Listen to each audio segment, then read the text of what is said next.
Hello guys, welcome to my new blog. तर आज मी तुम्हाला चण्याच्या डाळीची आमटी दाखवणार आहे आणि ही रेसिपी तुम्ही नक्की घरी ट्राय करा. खूप सुंदर अशी लागते, जणू काही चुलीवरच बनवलेली आहे. सो क्विक अशी रेसिपी तुम्ही पटकन पाहून घ्या.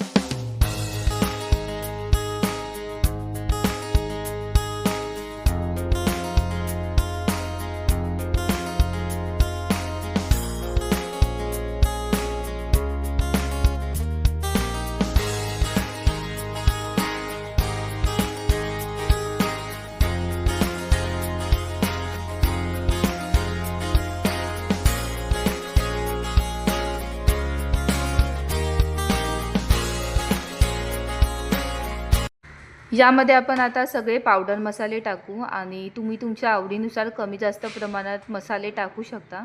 तर इकडे मी चण्याची डाळ पहिली 3 ते 4 तास भिजत ठेवली होती आणि तुम्ही पाहू शकता किती छान अशी फुललेली आहे. तर ही आमटी करायच्या अगोदर तुम्हाला ही डाळ भिजवत ठेवावी लागेल. तर आपण सगळी डाळ आता टाकून घेऊ आणि कोथिंबीरीने मस्त असं गार्निश करून घेऊ. तर गाईज, तुम्ही नक्की ही आमटी ट्राय करा. खूप सुंदर अशी लागते. जेव्हाही तुम्हाला जेवण करायचा कंटाळा येईल त्यावेळेस तुम्ही ही आमटी नक्की ट्राय करा. तर तुम्ही बघू शकता किती छान दिसत आहे. यामध्ये आपण 2 ग्लास इतकं पाणी टाकू. तुम्ही तुमच्या आवडीनुसार कमी जास्त प्रमाणात पाणी टाकू शकता. आपण याला झाकून घेऊ आणि याच्या 3 शिट्या.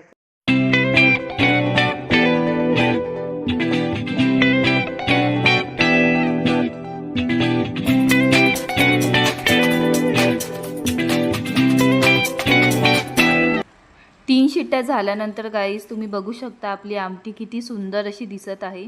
चवीला सुद्धा छान लागते. तुम्ही नक्की ट्राय करा. माझ्या चॅनलला सबस्क्राईब करा, लाईक करा, शेअर करा, कमेंट्स करा. पुन्हा भेटू नवीन ब्लॉगमध्ये नवीन रेसिपी सांगती. तोपर्यंत बाय.